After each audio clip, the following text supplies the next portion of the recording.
Good morning, members. I'd like to call the Environment and Natural Resources Policy and Finance Committee to order. First item on the agenda is the approval of the minutes. Representative Torkelson, would you move the minutes, please?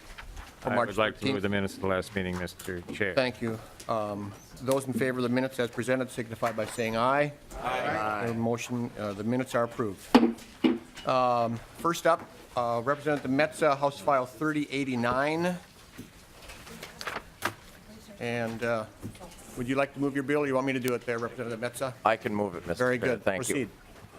Well, thank you, Mr. Chair and members. House File 3089 is essentially a similar project to what Representative Lewick has worked on down the Cuyuna Range, enabling us to partner with the City of Chisholm and other agencies to develop a mountain bike trail and tap into some of the fun and stuff that comes with that. We've got some resources that we're investing locally to expand northeastern Minnesota and put it on the map as a mountain biking mecca, and enabling folks to come in and spend more than a day or two in the region and hopefully make a week's vacation out of it.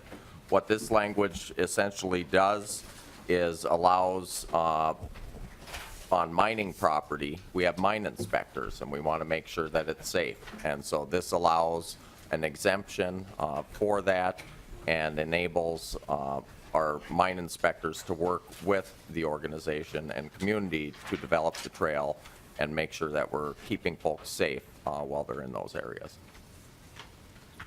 Thank you. And then the amendment, the A1 amendment. I'll move the A1 amendment to get the bill in the shape that the author would like. All those in favor signify by saying aye. Aye. Opposed? The amendment is adopted. Representative Metsa, two-year bill. Yep. And thank you, Mr. Chair, and I will turn it over to our testifier here from St. Louis County and go through some of the basics. Thank you. Identify yourself for the record, please, and proceed with your testimony. Mr. Chair, representatives, my name is Joe Austin. I'm the Director of Safety and Risk Management for St. Louis County for the last 19 years. I oversee the mine inspector function for St. Louis County and by contract for Itasca County. The bill before you, House File 3089, is the product of communication and cooperation between stakeholders to facilitate beneficial reuse of abandoned mine properties towards the objective of economic development on Minnesota's Iron Range. MS 180, commonly known as the Mine Inspector Statute, currently impacts only two counties, St. Louis and Itasca, and it dictates four primary responsibilities for the Mine Inspector's office. These are: 1, inspecting all active mines every 90 days. 2, investigating serious accidents and fatalities at the mines. 3, communicating with stakeholders via our annual report. And 4, safeguarding the public against hazards associated with abandoned mine properties. Item before you relates specifically to item 4 under Minnesota Statute 183, subdivision 4. The intent of this part of the statute is to assure that the public is not inadvertently subjected to hazards associated with abandoned mine properties. Examples of these are a person falling off a steep bank into a mine pit, a person falling into an abandoned mine shaft in the woods or near a city. Per 180, we mitigate these hazards by requiring the landowners to erect and maintain fences or equivalent safeguards around them. The changes to the statute that we propose will enable certain public projects to be removed from the fencing requirements of the statute in order to grant intentional access. Examples of these include properties owned by municipalities intended to be used as parks, campgrounds, or boat landings. Also, IRRR development projects and the Redhead Trail that was particularly mentioned by Representative Metsa. These changes will enable some existing situations where public parks, boat landings, and campgrounds currently exist. There's several examples of these. I'll name a few. One is the Ely Miners Pit Fishing Dock and Boat Launch, the Kinney Boat Launch and Landing and Park, and then the Lake Oregon Boat Landing in Gilbert. All these currently exist. The changes will also enable future development, as previously mentioned, including the Redhead Bike Trail currently proposed near the city of Chisholm. All these projects are positives for Minnesota and the Iron Range, and all could potentially contribute to economic development. We respectfully request that you support House File 3089 and these future possibilities for Minnesota. Thank you. Thank you. Questions, members? Well, okay. Okay, all right. Representative Metsa, any closing comments on your bill? Thank you for your consideration, members and Mr. Chair. And just one additional add in lines 3.17 through 3.20. Safety is a major concern moving forward, and there is enabling language there for the mine inspector to continue to go onto the property to make sure that we're keeping folks who would have access should this bill pass safe. So with that, those are my closing comments, and that's all I got for you. So, Representative Metsa, I have a question for you. Yeah. On line 3.18, the word reasonable in there, that's northern Minnesota reasonable, right? Yes, Mr. Thank you. Chair. Any questions, members? Representative Lehman. Yeah, just one. Yeah, Mr. Chair, Representative Metsa, will this impact the Tioga Bike Trail as well? Representative Metsa.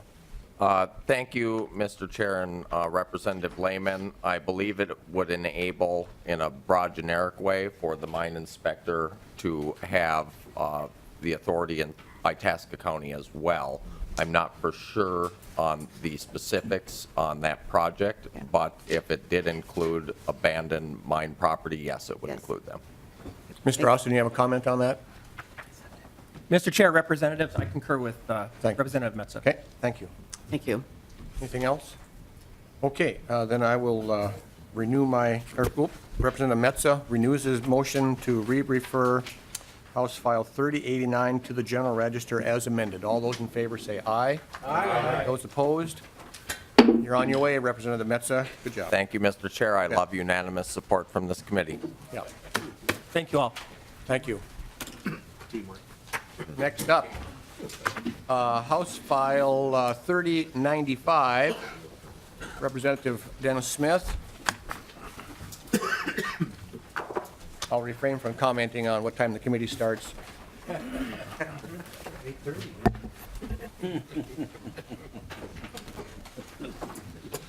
Representative Smith, I will move to re-refer House File 3095 to Civil Law.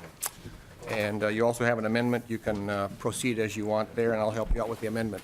Yes, Mr. Chair, members, thank you. I would like to have this amendment adopted to get the bill in the shape that I would like. Okay, so with that, I will move to adopt the A1 amendment. Any discussion on the A1? All those in favor say aye. Aye. Those opposed? The amendment is adopted, and the bill is in the shape you'd like. Representative Smith, proceed with your testimony. Thank you, Mr. Chair, members. This bill amends the process for solid waste collection. And as you may know on this committee, this area of the law often creates some interesting discussion. But I'm happy to report that this bill is a reflection of over 10 months of stakeholder meetings. And this bill is a reflection of over 100 hours of discussions, and there is no controversy. And to the specifics of the bill, I'd like to have the first testifier, Mr. Chair. Okay. Good morning, Mr. De La Forest, and I'm stunned that we actually have a Peace in the Valley here over trash. That's amazing. Mr. Chairman, I know you were a doubting chair yesterday afternoon, so perhaps you'll be a believer in this Lenten season regarding that. Mr. Chairman, members of the committee, for the record, my name is Christopher De La Forest. I'm here this morning on behalf of Minnesota's chapter of the National Waste and Recycling Association.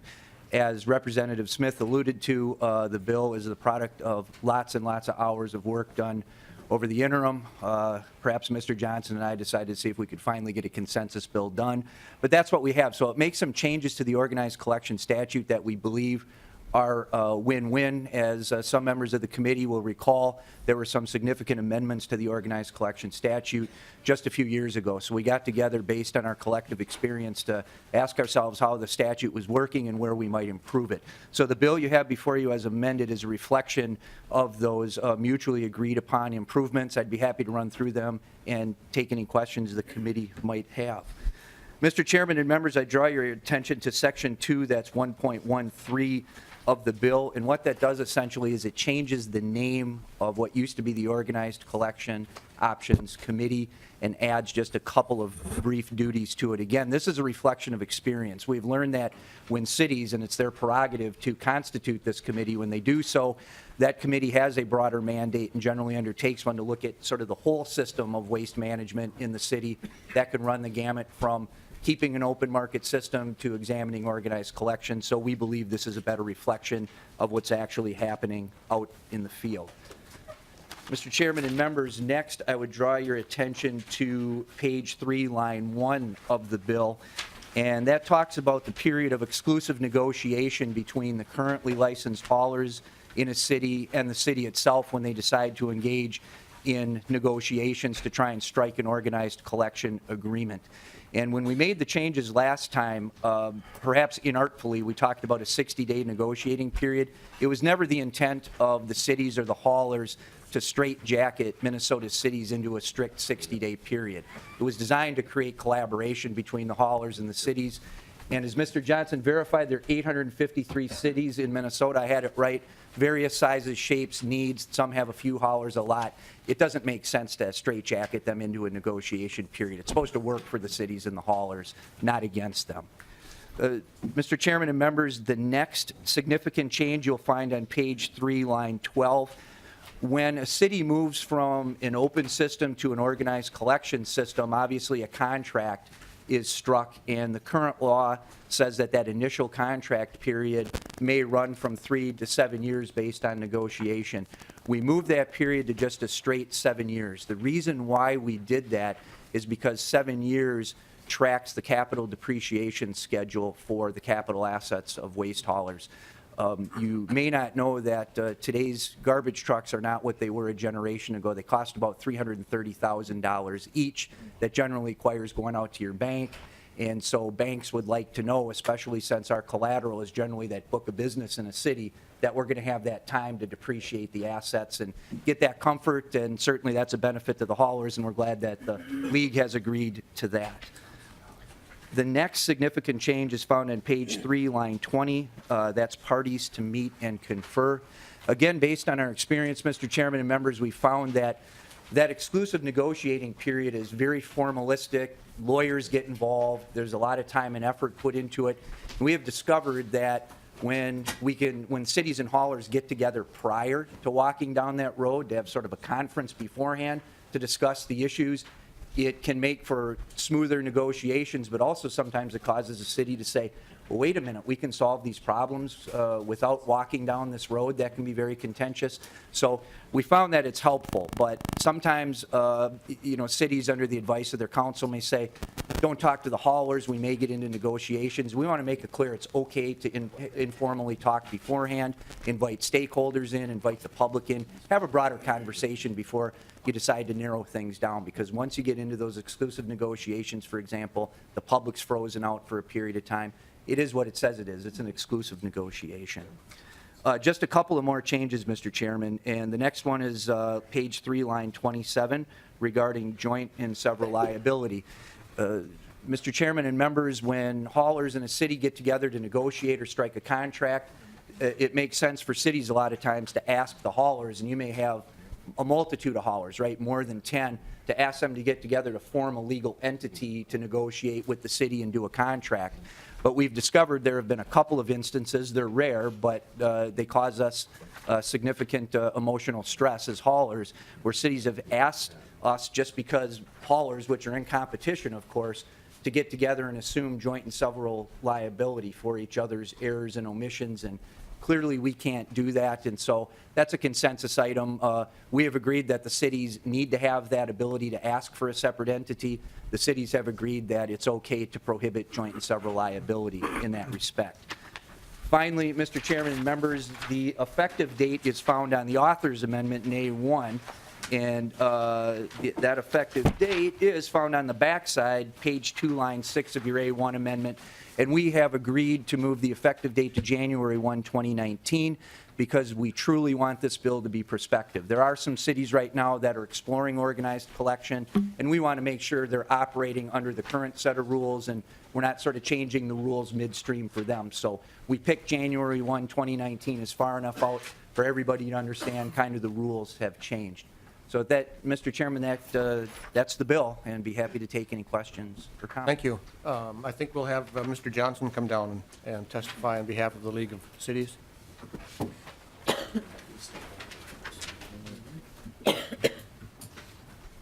Good morning. Good morning, Mr. Chair, members of the committee. Craig Johnson with the League of Minnesota Cities. I'm happy to be able to be here and say that I agree with the comments and the testimony that you just heard from Mr. De La Forest, and very much appreciate the work of the proponents and the author in helping make sure that the concerns of cities were addressed in this. As many of you know, this is a tool that a number of cities consider and very few cities adopt, but we have had in the last 20 years 5 cities that have moved forward with organized collection. And these changes were brought up over the summer as things where haulers were experiencing particular difficulties with the changes that we made to the statute a few years back, and seemed like reasonable ones to try and find a way to address to minimize the stress and the conflict. This is already a controversial enough issue when it comes up without having unnecessary ones. So very much appreciate the amendment to address those concerns. It is prospective. It is not intended to affect any city that has already initiated under existing law their organized collection efforts, and all of the changes that are being made only apply to new organization of organized collection, except for the liability clause, which would apply to any existing contract in the future. That's limited to, we can't require haulers to cover damages each other's trucks cause, or those types of liabilities. We still can have a joint service requirement that they have to make sure all the garbage gets picked up in the city if they're part of a consortium that's supposed to be working together to cover those needs. So with that, Mr. Chair, we feel this is a workable compromise, and we're fine with the amendment. Thank you. Very good. Representative Hanson. Thank you, Mr. Chair, and Representative Smith. In assembling this coalition, did you reach out to maybe any consumer or neighborhood groups to have, I understand the stakeholders, but is there a Better Business Bureau or League of Women Voters or somebody who would be representing maybe just people, consumers? Mr. De La Forest and Representative Smith. Mr. Chairman and Representative Hanson, as far as the formal negotiations were concerned, no. It was the haulers and it was the League of Cities, but there are always informal conversations that happen with various stakeholders groups. I know, for example, with Councilmember McGehee in Roseville, for example, and I know their League of Women Voters is very active.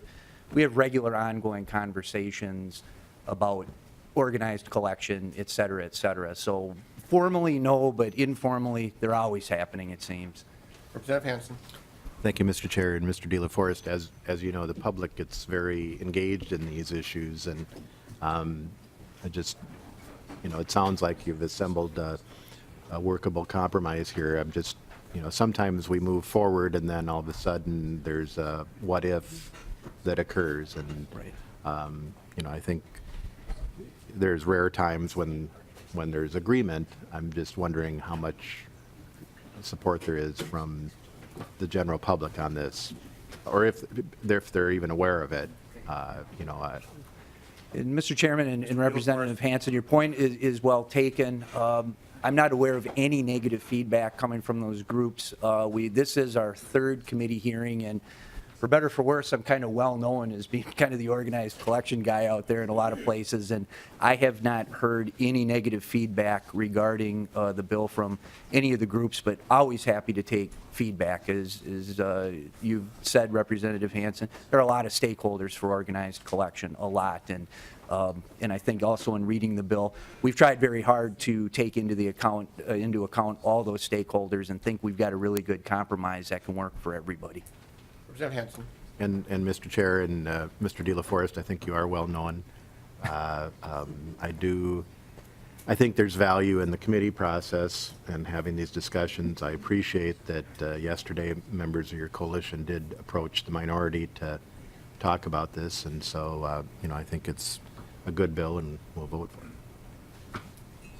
Thank you. And to that point, I would say that, there are a lot of those organizations that watch what's going on here in the legislature. This is an open meeting. If there's anybody here who wishes to testify on for or against the bill, I'd be happy to welcome you to the table at this time. Seeing none. Any other questions, members? Thank you for shedding some fresh air on a smelly topic. Representative Smith, any closing comments? Mr. Chair, members, I appreciate your consideration. Thank you. Thank you. So with that, I will renew my motion to re-refer House File 3095 to civil law as amended. All those in favor signify by saying aye. Aye. Opposed? The bill is passed, and you're on your way, Representative Smith. Next up, we have tourism industry is here, and we're going to get an update from Joel Carlson and the Community of Minnesota Resorts. Dan. And I'll turn the gavel over to Representative Smith, or excuse me, Shazinski. That way I can get a cup of coffee. Mr. Chair, while they're getting ready, if I could just do an introduction. The chair. Representative Hansen. Thank you, Mr. Chair. And, I think as folks are coming up, some folks may be aware that Peter Strohmeyer, his family is expecting, and the baby hasn't arrived yet. But Jamie Sweezy is going to be serving as our caucus research person during the, while Peter is gone. So I'd like to welcome her here. And maybe, Jamie, if you want to say a few words. If you want to introduce yourself, Jamie, that'd be great. Thank you. Hi, I'm Jamie Sweezy, and I am Representative Hansen and Representative Wikinius' legislative assistant. All right, well, glad to have you. Why don't you give her a quick hand and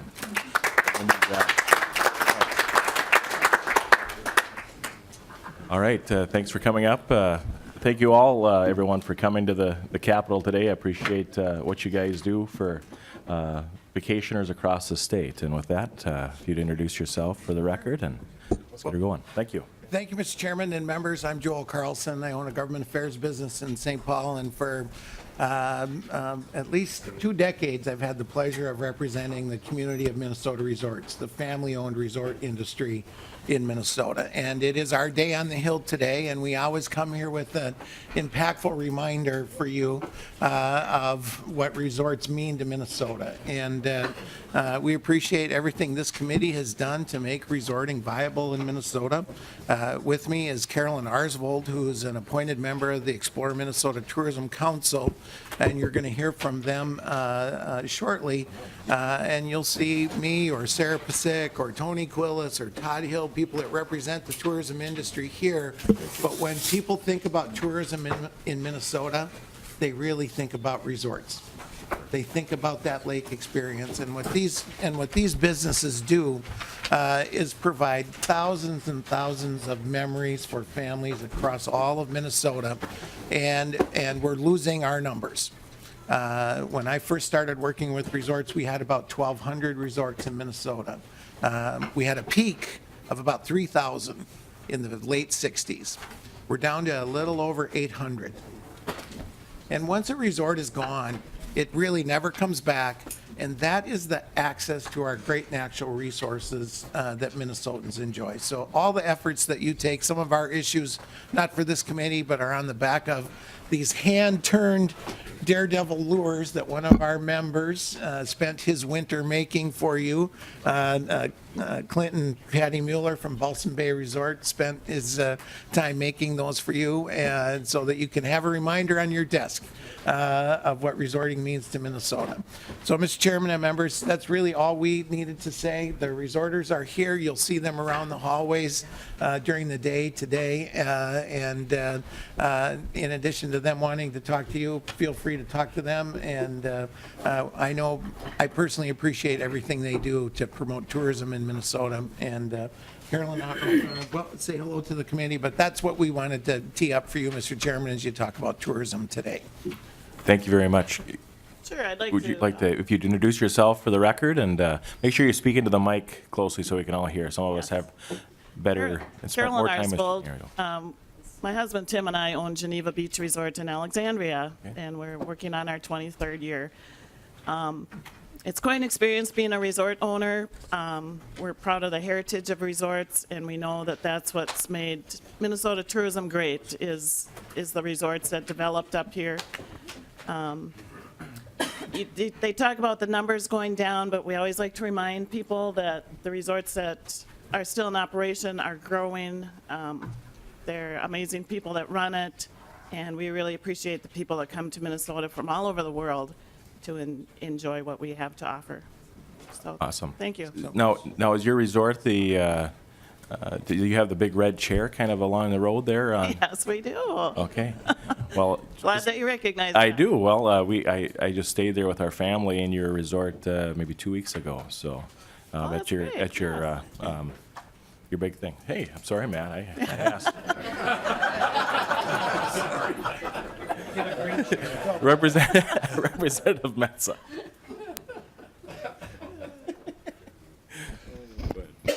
Thank you, Mr. Chair, and I was able to speak at an event and do a lot of listening as well earlier this year over in Brainerd, and learned a lot about the issues. And I know my parents are a small resort owner up on Pelican Lake in Orr, and I think they've got a lot of important things they need to tackle, and I hope we can support them in their efforts this year and provide a little more fairness in the playing field that they're working within. Right, Representative Johnson. Well, Oops, we got coffee spilled. I can adjust to this because I want to make this comment because I saw. Thank you for the gift. And this reminds me of a story where years ago, when I was a young lad or a young man, went fishing on a lake near at a buddy's family were staying in a resort outside of Detroit Lakes, and we went fishing and we came in with a stringer of relatively small fish. And the guy who owned the resort says, what were you using? And we showed him the lures, the bait we were using, and he reminded us that you use big bait to catch big fish. And so I think this is an appropriate gift. Maybe I'll try this next time. Thank you very much. Mr. Chairman, I can't let that one pass. Just so you know, these are not gifts. This is our delivery of information to you. We can't give you any gifts. Danger. So we just want to make that clear on the record. Representative Green. Thank you, Mr. Chair, and thank you for coming. I did want to point out number 3 on here. Keep an eye on that as that moves through. That's a good bill. On a more serious note, can you tell us what some of your biggest obstacles are? I know I've visited a lot of resorts, and there's a lot of stuff out there that they deal with, from sewer systems to lake shores, that really impede their ability to do business. And from what I'm hearing from my resort owners, they're always on the edge of maybe not making it this year. Can you tell us what some of the biggest obstacles are? Sure. Mr. Chairman and Mr. members, Carlson. when we come here, and we've been doing this a long time, we don't ask you to make the sun shine or the fish bite. What we ask you for is that you have reasonable regulations, that you have sensible game and fish regulations, that you have a property tax system that works. I got to testify on a bill in the tax committee today that changes how these businesses would be classified as basically trying to move them more towards commercial properties. These are residential resorts. They live at their property. Property taxes are probably one of their biggest expenses that they have. So, the things that impact their bottom line that they do. Last year, you guys adopted a bill where we were buying 4 different licenses to sell minnows at the resort. Each one with a fee, all doing the same thing, and you guys streamlined that for us. Those are the things that are impactful. I mean, I've been to their conferences, I go to their meetings. They're really talking about how much money can you really get out of a Ms. Pac-Man game that the kids love, whether it's 35 years old. And I mean, they really do try and be as efficient and as sound business practice as they can deploy. But when all of a sudden you got a $300 bill from the Department of Health to be inspected for something that you've already done. Those are the kinds of things that just make it tough to stay in business. And most of the members here, not all of them, like the one the chair stayed at last week, but many of them are seasonal businesses only. So you've got 9-10 weeks to make your business work. And those added costs and changing your tax classification, that really is impactful. So those are the things that we watch out for the most.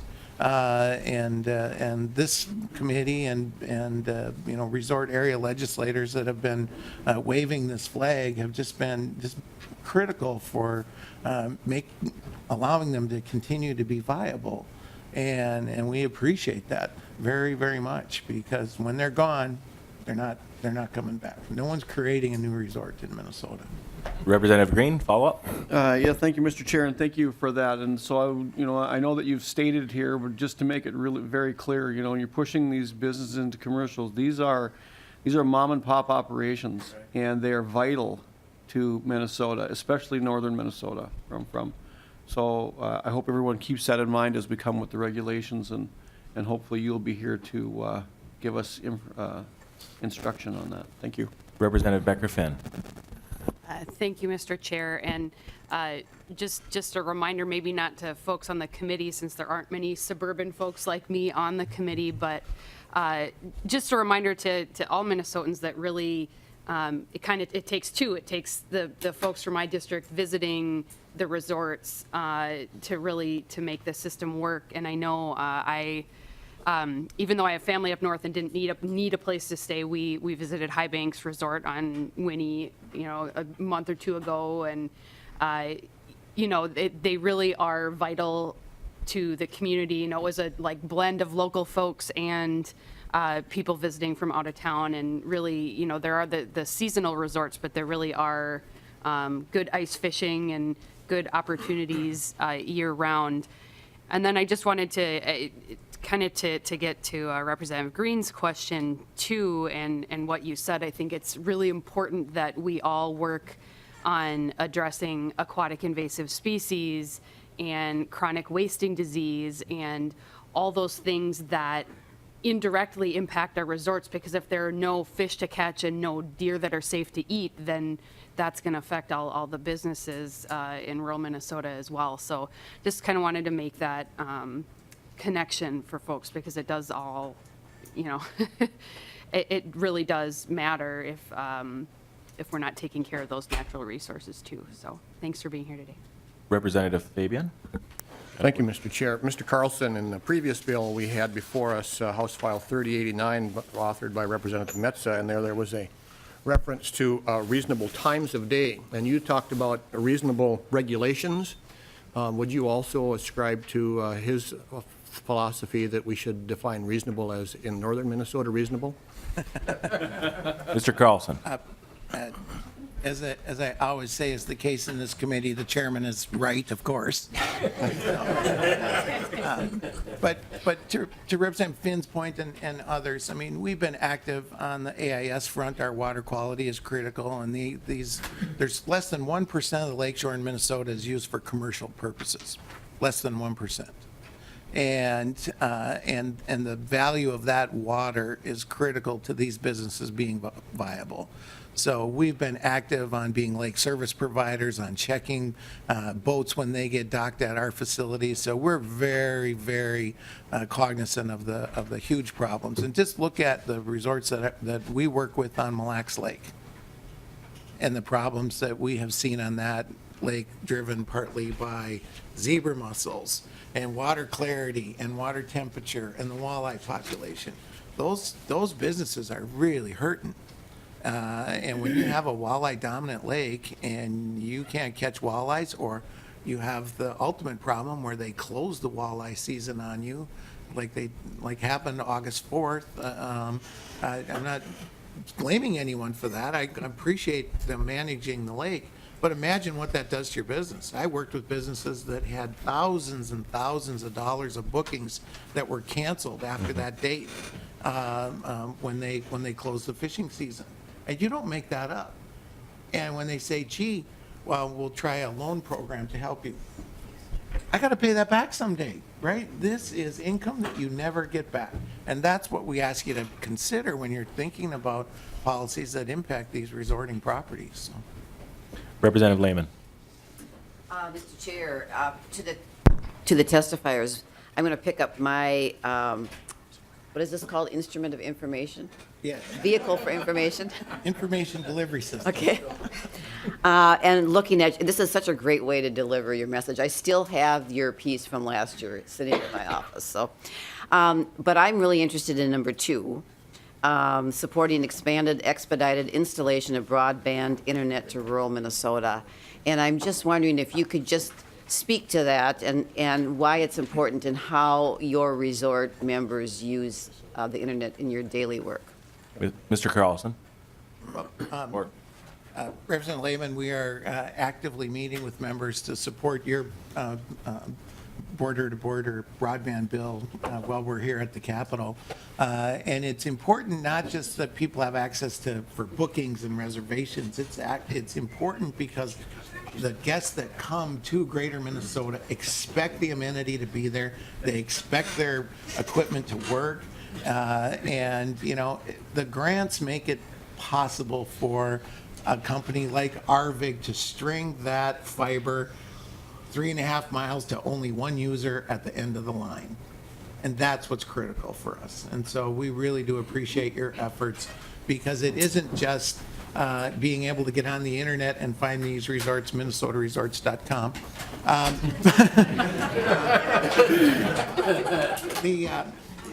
But it's important for their guests when they come there. You know, a lot of people conduct business when they're still on vacation, and they need to have that access to internet. So it's really critical, and we appreciate it.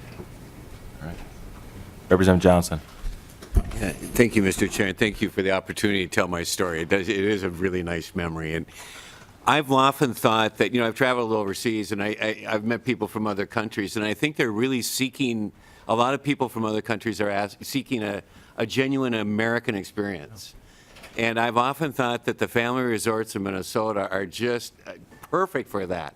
And so my question is what is the level of foreign tourists that come to family resorts, and what are the efforts to lure them whereby they could come over and spend a week or so at one of your resorts, and I think go home with fantastic stories about fishing and the experience of the resort, but also fantastic stories about America.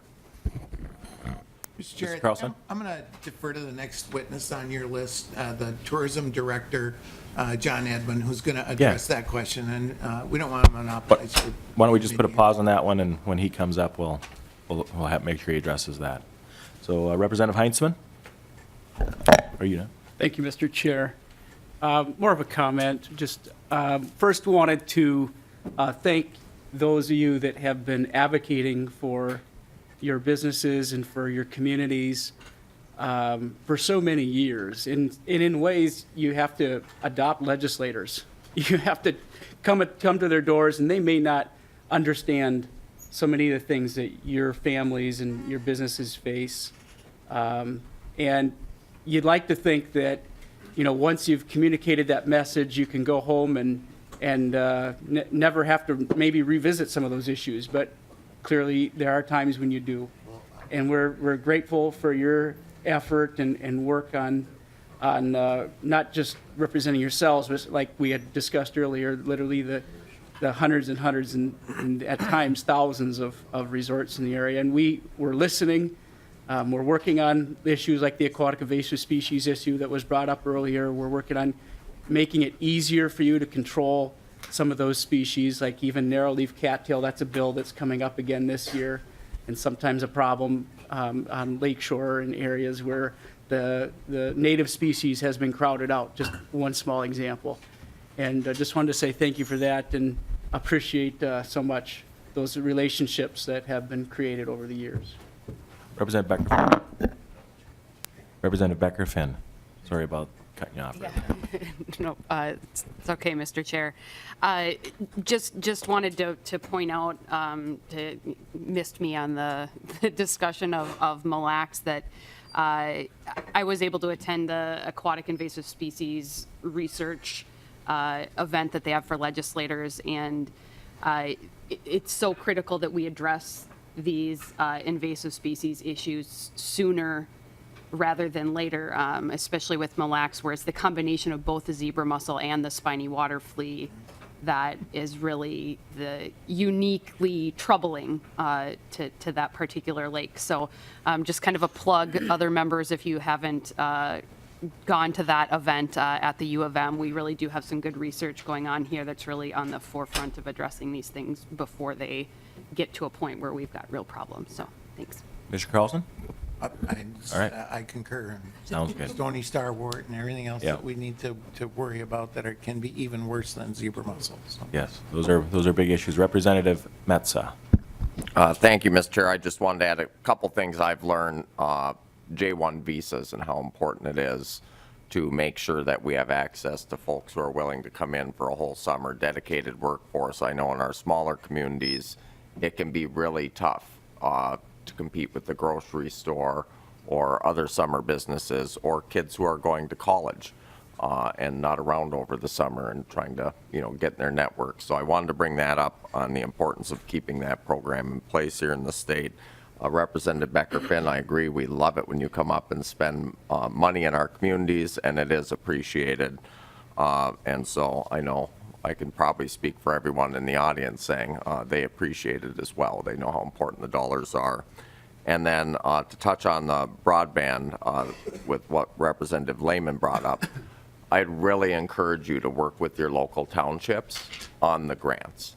It takes a lot of energy and time to put together a grant application, make sure you're competitive, make sure that the matching funds are in place so you can move up the list.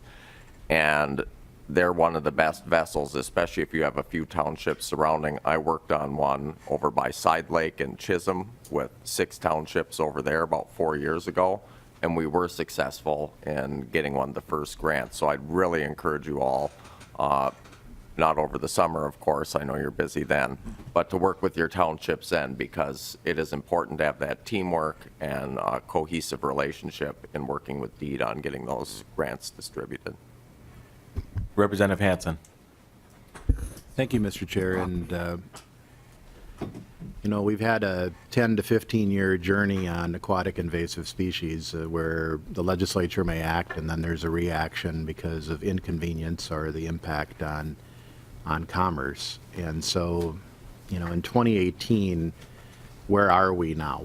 How do we, as resorters and as the businesses, how do we deal with this issue if we have, I know we all say we're going to support dealing with aquatic invasive species, but whenever we come down to the boat hitting the water, I guess, is about the boat hitting the water. If folks are coming from other states or coming within the state, and then we do inspections or we ask them to do something that they're looking to do recreation rather than work. So where we've proposed stickers, we've proposed inspections. I'm using we here broadly, both parties over the years. But it always comes down to what happens with those customers and what do the resorts, how do you deal with that? Because they can, in the market, they can go elsewhere. But if stuff is moving between states, I think the model is like over in Idaho or Montana, they have a very rigorous inspection program, but still seem to be having commerce. How do we, I'm asking, how do we actually practically deal with this issue on aquatic invasive species? Because we've done the education, I'm sure you all have all the materials, but what happens when the boat comes and it has something on it? Mr. Carlson? Well, Mr. Chairman and Representative Hansen, that is obviously a vexing problem.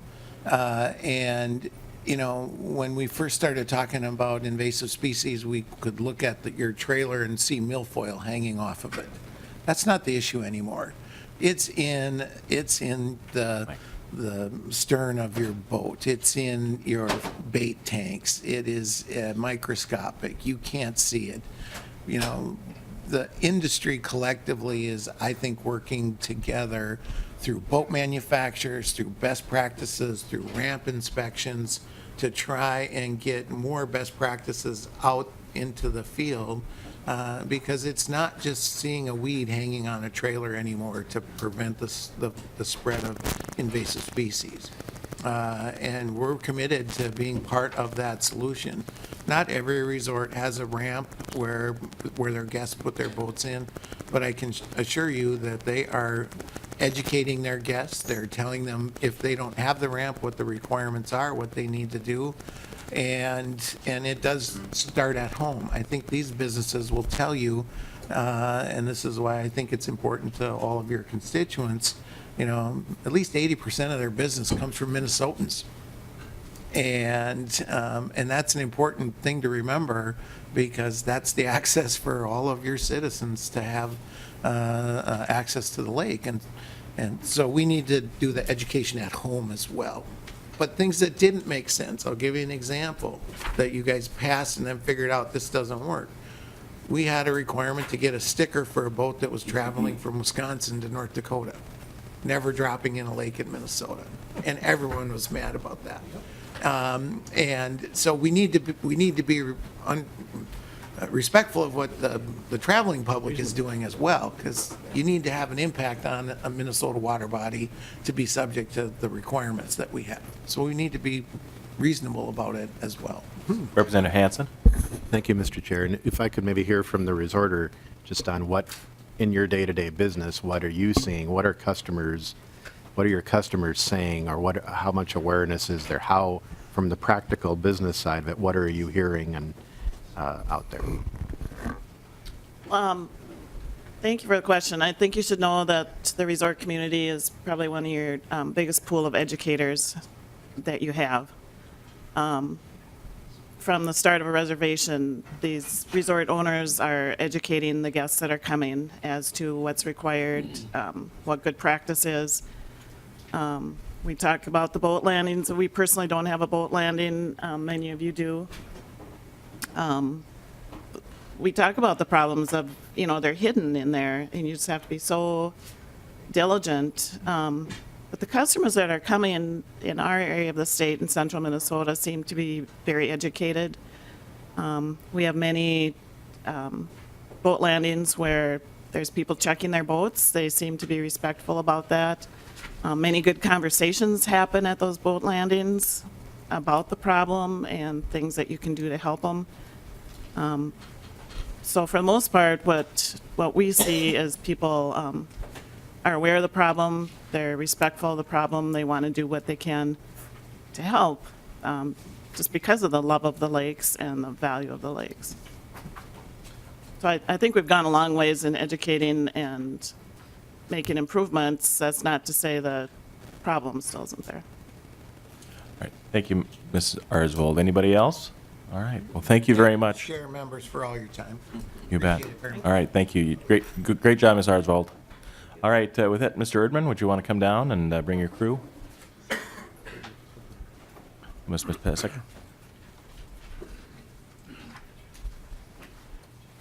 You'd like to introduce yourself and for the record? Mr. Chair, if you don't mind, I'm going to start. My name is Sarah Pasek, and I represent the Minnesota Tourism Growth Coalition. We're an organization that is supported by public, private, nonprofit, resorts, businesses across the state of Minnesota. Supporting tourism funding is our main focus. And so in your packet is a handout that we have that just talks about some of the economic benefits of tourism, the return on investment, how the state benefits from tourism. We think that tourism really is the front door to economic development. One of the things that we've advocated for, and you, the legislature, have supported in a couple budget cycles, is funding for what's called the Major Events Grant Program. And that is a new program that was started. We had appropriations last session in 2017 and in 2016. And it was focused on creating events across the state of Minnesota, not just the Super Bowls, but events across the state that will attract people to come to communities, spend money, stay at resorts, stay in businesses, and raise awareness of that area. So that's why we wanted to take an opportunity today to come and talk to you. Usually we come and ask for money. We're not asking for anything, but we wanted the opportunity, and we appreciate the time to give you a couple examples of events that have happened because of that grant funding. And John Edmond from the Explore Minnesota Tourism is going to talk about the program and the first couple rounds of grants. And then we have some folks here who are going to talk about specific examples in their communities where they've received one of these grants. So we really thank you for the time. Mr. Edmond? Good morning, Mr. Chairman, members. My name is John Edmond. I'm the director of Explore Minnesota. I appreciate this opportunity to talk a little bit about the Events Grants Program. As Sarah mentioned, we don't have any ask here today, money or policy-wise. We just wanted to inform you on kind of what's the status of this program. And I guess I just wanted to start out by thanking you, Mr. Chairman, every one of the members of this committee for your support for travel and tourism.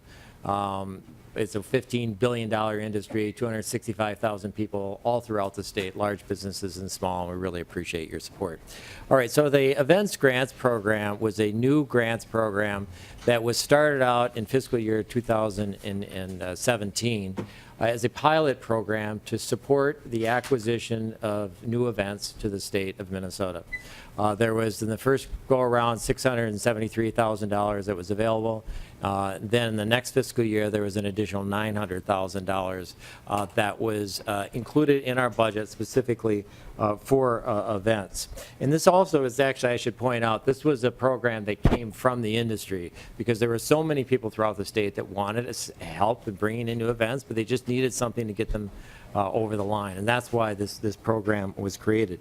The purpose is to create new events to the state of Minnesota, encourage economic activity, media promotion, large and small. They don't have to always be the big ones like the Super Bowl. There can be a lot of small ones throughout the state, and you'll hear about some of those now.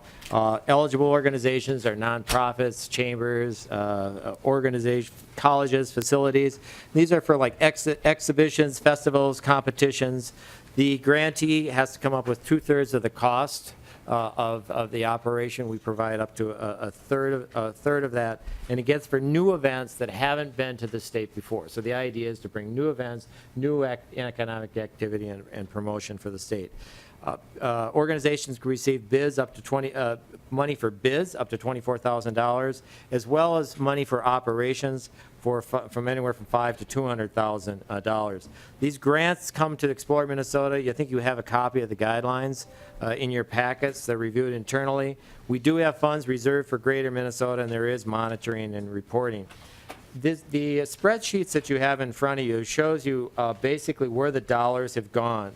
In the 2017 request, about $162,000 went to Greater Minnesota and $500,000 to the metro area. And these are everywhere from the Iron Range to Rochester and Minneapolis. And what you'll notice in here, some of the larger dollar amounts or some of the bigger events were in Minneapolis, St. Paul, not surprisingly. We didn't know how this program was actually going to develop. And there's a lot of smaller events all throughout Greater Minnesota that took advantage of this. So the money was all utilized in the first fiscal year. And then the second program, the $900,000 for the 2018 grants, $227,000 was provided for Greater Minnesota, $438,000 for the metro area. There currently is a balance of about $233,000 available. That's available through the end of this fiscal year as well as into next. I anticipate those dollars will probably be gone fairly soon. And the economic impact, we're looking at that right now. That's a requirement for these grants. They have to report back to us, and that's coming in now. We do require state branding, but as I think you'll hear, a lot of these events would not have happened without the support of this program. And I just also wanted to point out, and I know oftentimes I hear from other colleagues about any state administration fees for these grants. We don't charge any of that. We consider that part of our mission to promote Minnesota, and personally I'm very pleased at how this grant program has been operating. So I'd be happy to answer any questions that you have about this, or if you want to hear from some of the other grantees that are here also to testify. Mr. Edmond, why don't we bring some of the testifiers before us? I think that will inspire questions. All right, so. thank you.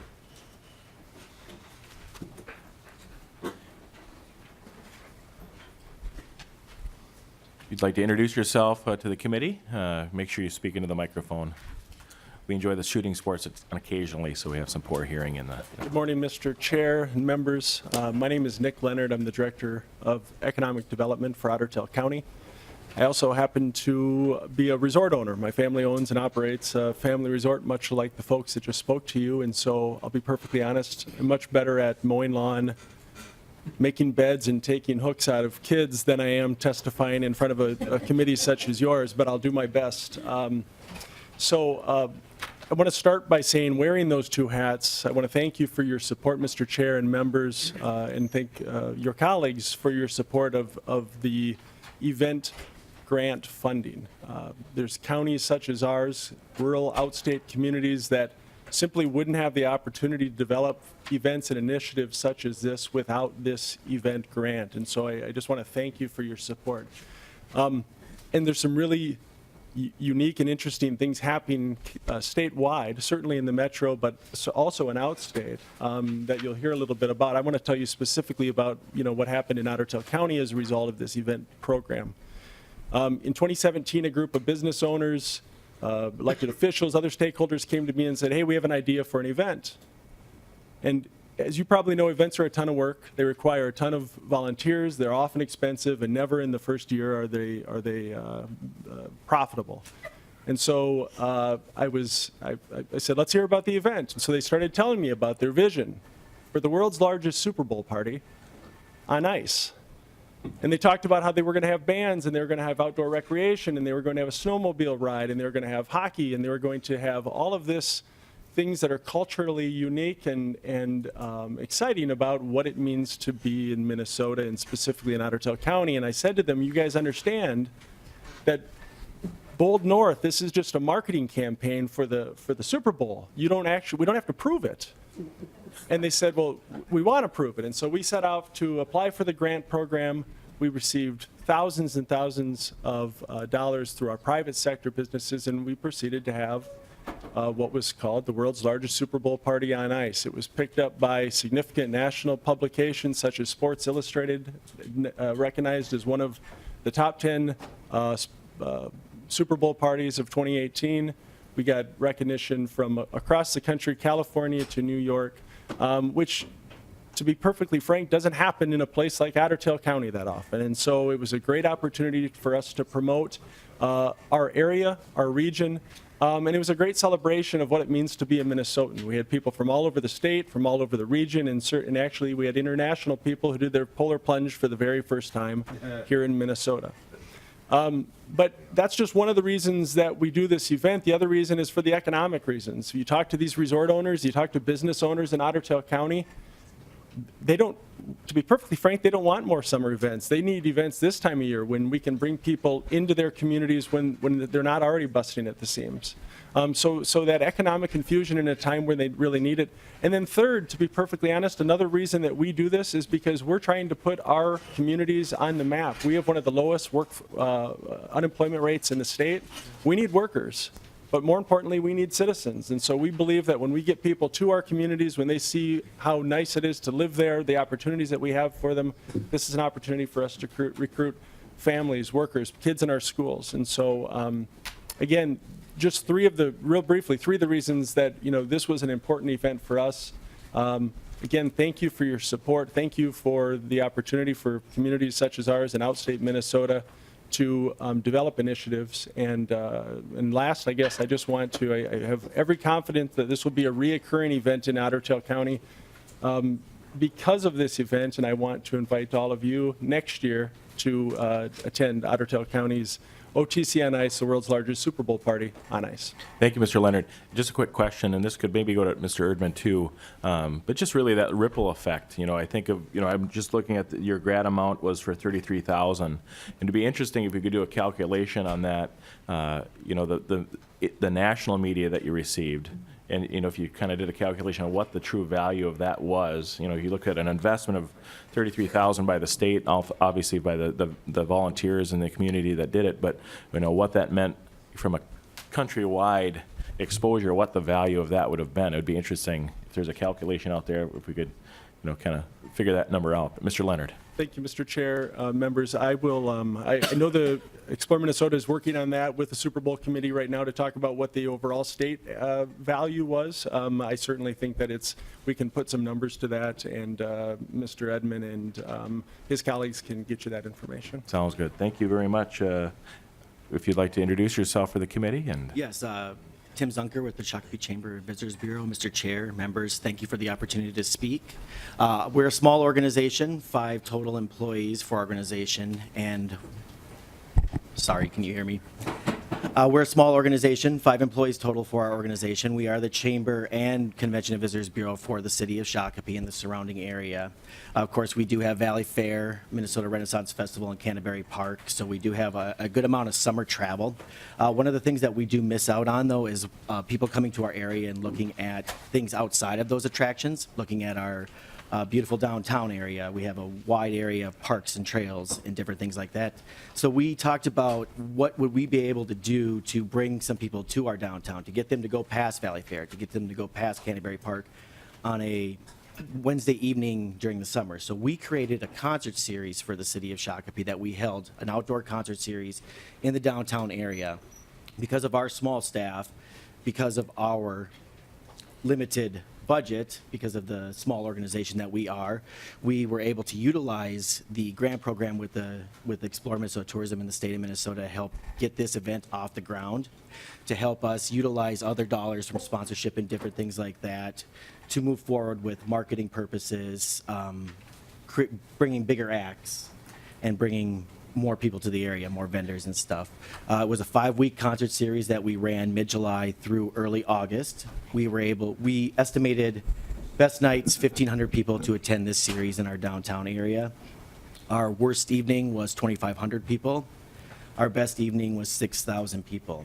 We had our downtown businesses open during that time, our bars, restaurants, shops, which usually wouldn't be in a later evening on a Wednesday in the summer. They had their best summer ever in terms of weekday nights for the bars and restaurants. We were able to make this a very positive economic impact for our downtown area. We were able to showcase Shakopee outside of the big attractions that we do have to people coming from the metro and regionally to see our event and see what we have to showcase in our downtown area, our shops, our dining, our restaurants, etc.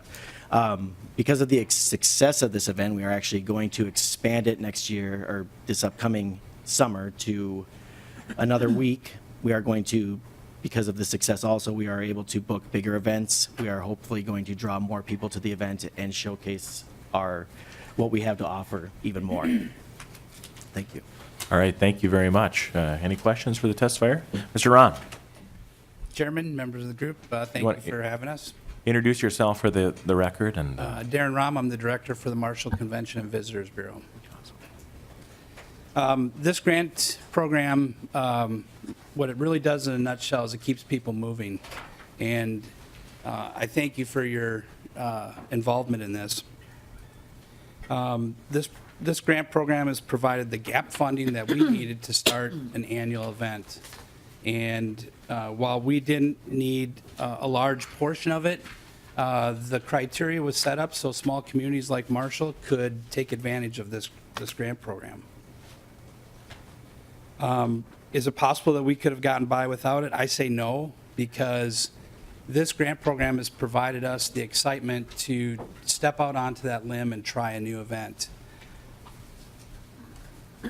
When you try a new event, there's so many unknown things that go into it. And when you do an event like we did a hockey tournament, which go figure in the state of Minnesota, the state of hockey. But we tried a new hockey tournament. We invited teams from multi-states.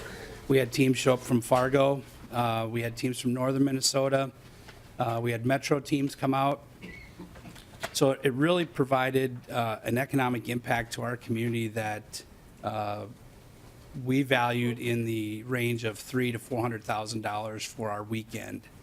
And it's because of this grant program that we were able to obtain that economic impact in our community.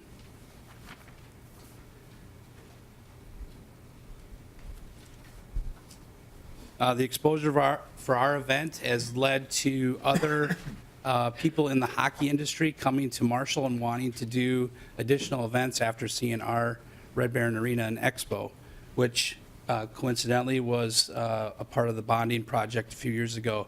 So that money has just worked in many different layers and levels.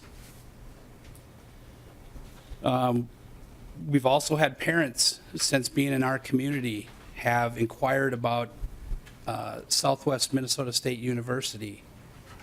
Kids that were at our tournament saw the college. They've asked for information about potentially their sons or daughters coming to SMSU to be students there because of our tournament. So the effects of what we did, while we don't know all the effects, it really has a lasting effect on our community. Awesome. Well, thank you very much. I think, just looking from a grant perspective, some of these grants are larger, some of them are smaller, but I think the effect is the same. It gives, communities a different opportunity to share and partner with the state with those funds to expand tourism and the rest from across the state and bring people in from other states, which is the ultimate goal. So thank you very much. We have Mr. Henry. Is he here today? He's sick. Okay. Do we have any other testifiers that would like to share? Representative Fabian. Well, Mr. Chair, if you want, I can fill in on Lake of the Woods if you want. Well, we could do that. I do want to say one thing. Thank you, Mr. Chair. We talked a little bit about AIS in the committee, and we have for many times in the past. And one of the things that I know I have some of the folks on my schedule today coming to my office. I'd like to get your perspective on how we can empower local people, local officials, lake associations, and so forth, to team up, pair up better with DNR to help come forward with ideas and suggestions and some sort of a plan to battle the aquatic invasive species in the lakes that you live on and work on and raise your families on. So I'd like to do that. The other thing, I've been on public record about Mille Lacs Lake. I think that, and it was referenced here earlier when the season closed on August 4th or whatever, the impact, and I've talked to the members who represent that area, the impact in their local economies and on their personal businesses is just extremely, extremely difficult. I think that part of the solution to the Mille Lacs situation is we need to figure out a formula to keep the lake open from the time that the walleye season begins until the time that the walleye season ends. And I don't know what the guardrails are on that with regards to pounds and fish and all that stuff, but I think it's just really, really a sad situation that the season closes, and we need to work together to figure out a way to keep that season open. All right. Mr. Hanson, or Representative Hanson? Thank you, Mr. Chair. I have a question for Mr. Edmund. Sorry. I think the Erdman one went out the door. Representative Hanson. Thank you, Mr. Chair. And looking at the small grants, and we've met about South St. Paul with the upcoming centennial for the first vote after women's suffrage amendment coming. So I think I heard you say there are funds still available for this fiscal year or the upcoming fiscal year. Could you just clarify? Yes. Mr. Edmund? Mr. Chairman, Representative Hanson, yes, there's about $200,000 left out of the $900,000 that the legislature included in our budget for this year. I would encourage any community that's interested in utilizing these dollars to get in as soon as possible, because once they're gone, they're gone. Representative Hanson? Thank you, Mr. Chair. And I don't know if folks know that the first vote, actually the day after the constitutional amendment passed in 1920 for women, was in the city of South St. Paul for a water bond referendum in 1920. And so we're leading up to try to have, we've had a couple of events, and we're trying to lead up to the 2020 anniversary. So it's in late August, so if anybody's interested in that, it's going to be a big event, and we've been meeting with tourism and like to follow up with you afterwards, how we can continue to engage community on that kind of cool little Minnesota history there. Mr. Hanson, did it pass? Representative Hanson? It did pass, It did and pass, it passed. The women supported water. All right, all right. Representative Eklund? Thank you, Mr. Chair. And the Chairman Fabian's comment on that, I think a good on his working with the resort community, I think a good example, or maybe a shining example, is if some of you want to take a look at what's going on in Lake Vermilion with the Lake Vermilion Association, Shagwa Lake and Burnside Lake, and their partnerships that they're doing with the Soil and Water Conservation District in northern Minnesota to promote the aquatic invasive species issue is probably one of the best in the state. So if you guys are interested, I'm sure that, or any other districts are interested, I'm sure they'd be willing to share their information. Representative Uglum? Thank you, Mr. Chair. And again, Chair Fabian's comments. I have the opportunity to drive by Mille Lacs almost every weekend, and the effect of the closure of the lake has been devastating to all the resorts up there. And I mean, you can go fish bass, but bass isn't a big Minnesota fish. If you drive by there in the wintertime, you see a few shacks out, but nothing like it used to be. And of course, obviously that's because you can't keep any fish. To me, it's incredible that the management of the lake has been, well, let's just say less than perfect. We could say a lot more, but let's just say less than perfect. And the fact that you can't take one fish and then we're closing the lake to walleyes is, to me, a real travesty. You talk to people that fish there, they're catching fish, and some big fish. And this protection of this one-year class, which is now catchable size.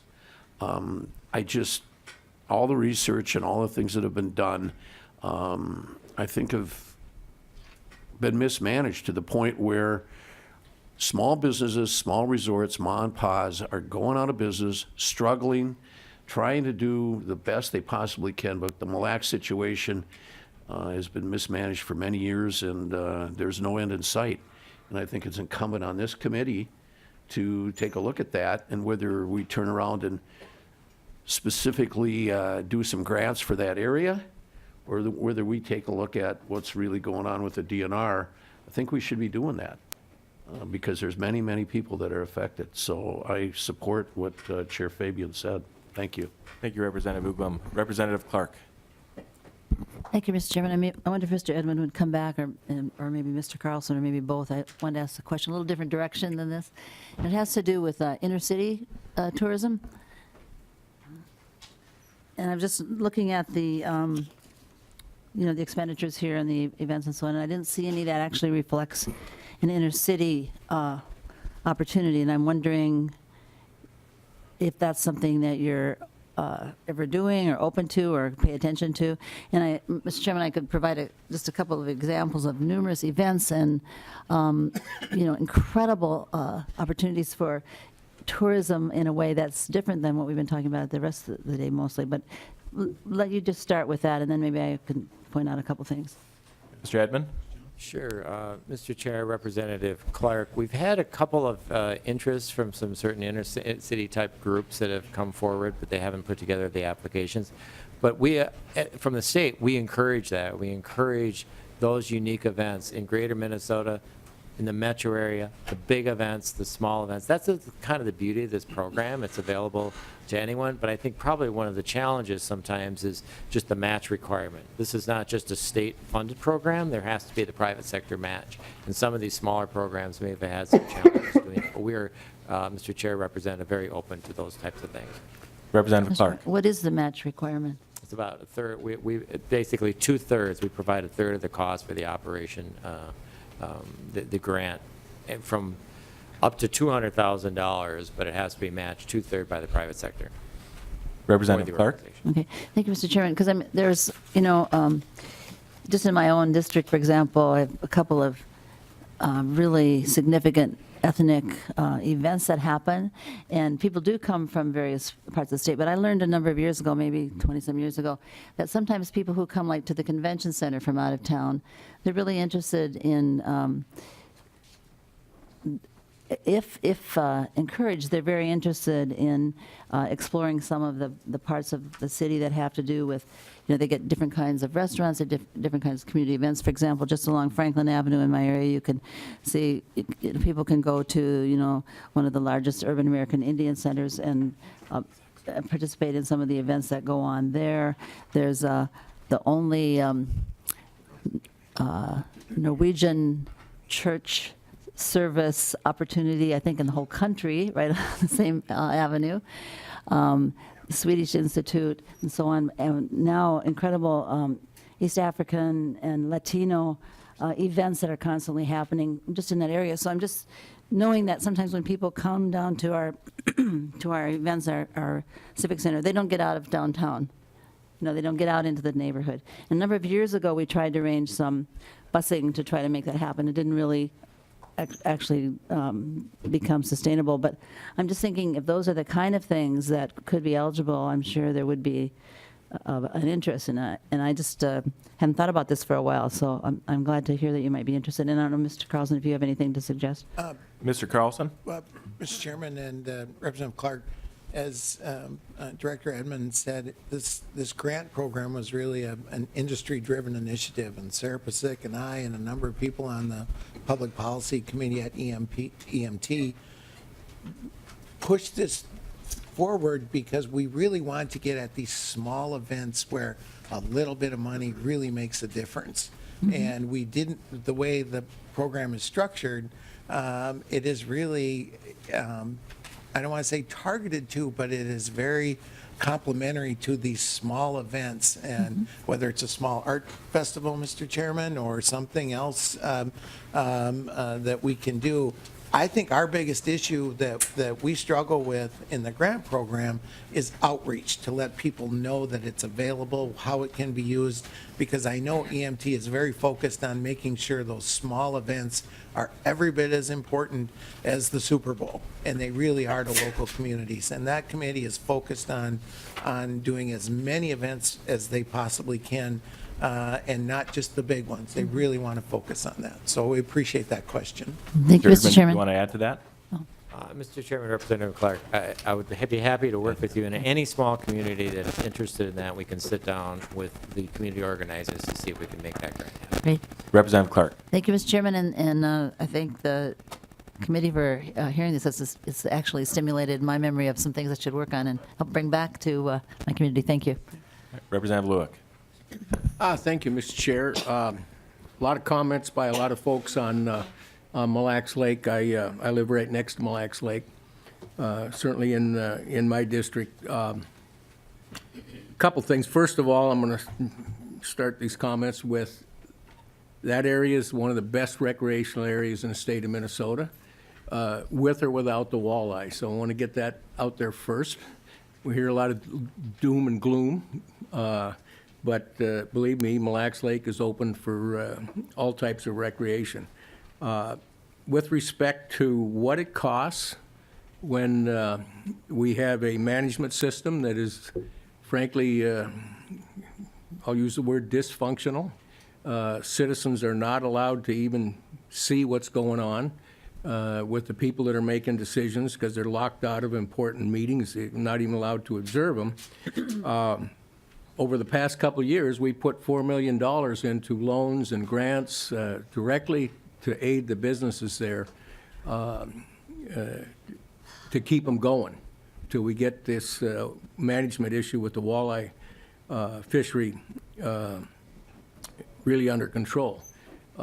That's the kind of impact, and these are taxpayer dollars, that when you have a system that goes off the rails, what it does to the local economy. That was, those dollars are already out there.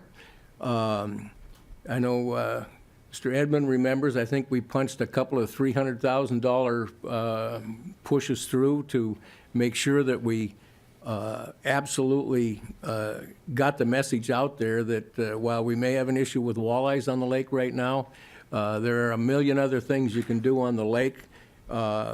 We've got large resorts, small resorts, literally to fit all sizes for families.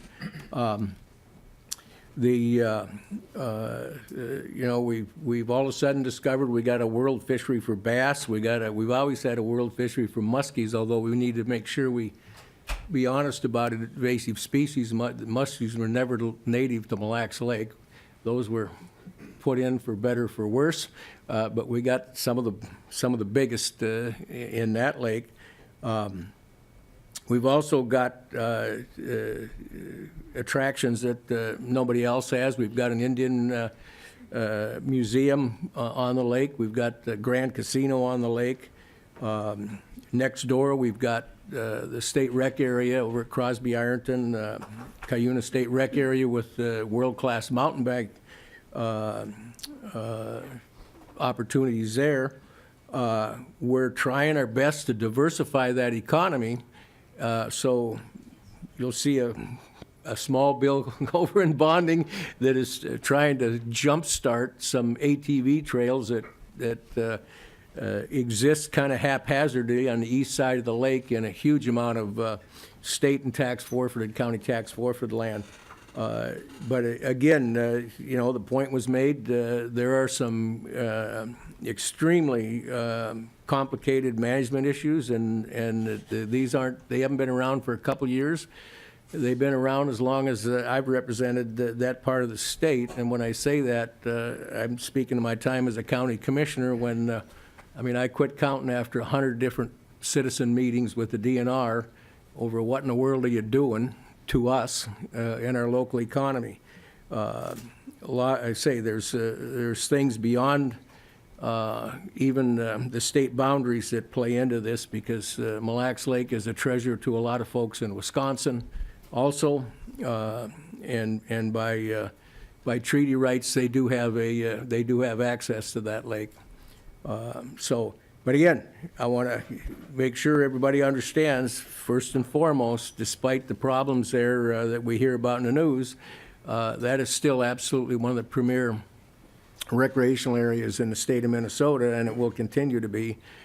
So Mille Lacs is open, lots of things to do there, and we'll see. We're still in that rather frustrating negotiating process on what what will be the specific walleye policy for this summer. And again, that's unfortunately that is not a transparent process, and that's an area where we've been working for a long time to try to open up so people at least can understand what it is we're doing there.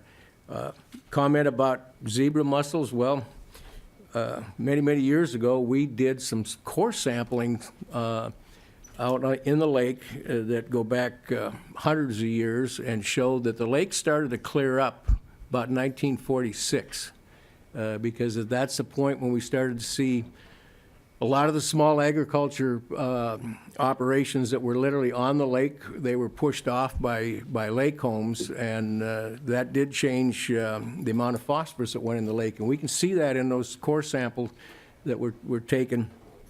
So while zebra mussels are certainly an impact, the lake has been changing, and those of us that have watched that in great detail for a number of decades, it's gotten clearer, and that's not necessarily good news for walleyes. Now, what they did was move to deeper water. And so that means you just go out a little further, but they're definitely still there. But again, I just want to say it again. I can't say it enough times. Mille Lacs is open for business. We've got world-class stuff there. You can see history that goes back, Father Hennepin Island, you name it, that goes back 500 years there. So want to keep smiling on this, but let me tell you, it is tough, because when in our part of the world, northeast Minnesota, we got mining, we got forestry, and we got tourism. And you kick one of them legs out of the stool, you really hurt our economy. And obviously, we're having a little tussle right now with that part of our economy. So, but hey, there's lots of things to do there at Mille Lacs. So, thank you, Mr. Chair. Well, thank you, Representative Lueck. Representative Becker-Finn. Thank you, Mr. Chair. And science is science, and I hope that the DNR will continue to make their decisions based on that. Because the reality is that there are a lot of reasons, science-based reasons for why we have the walleye problems on Mille Lacs. And I will also take this opportunity, I guess this is my weekly, I thank you for giving me the opportunity for your weekly reminder that treaties are the supreme law of the land. And I know that's frustrating for folks in the community, but that is our law, and that this is the United States, and that's true. And so, those are government to government relationships that are being managed by the state of Minnesota. And so just a reminder that it's there are two sides, and clearly we don't want to see the walleye gone from Mille Lacs either. So just a comment and reminder of that, because that is the law, whether we like it or not. So thanks. Was there a question in there at all, Representative? A comment after Sounds good. Representative Lueck's soliloquy. All right, sounds good. Thank you. Representative Uglum. Just want to make sure we're not. Representative Becker-Finn, just one quick one, okay? And I don't mean any offense by this, but the supreme law of the land is the Constitution of the United States. There you go. And treaties are very, very important, but I think we do need to go on record. We're all Americans, and the supreme law of the land is the U.S. Constitution. Thank you. Representative Becker-Finn. Thank you, Mr. Chair. Yep, if you look it up, it's the Constitution and treaties. So, above whatever we do here as a state are treaty rights. That's the reality. But yes, I also am a fan of our Constitution, so thank you. We're going to turn this committee into state law yet. All right. Well, thank you, testifiers. Thank you, Mr. Edmund. The programs that you guys do have at the Explore Minnesota are exceptionally helpful to local businesses and local communities and local groups, and we appreciate, the entrepreneurship you guys show in the development of those to really put a leg up on businesses across the state and communities across the state. And want to also thank the resort owners for taking the time to come. Do your job today. Go talk to folks around the state and appreciate the opportunities you give to Minnesotans who don't have the properties that you guys enjoy. So thank you very much, and we are adjourned.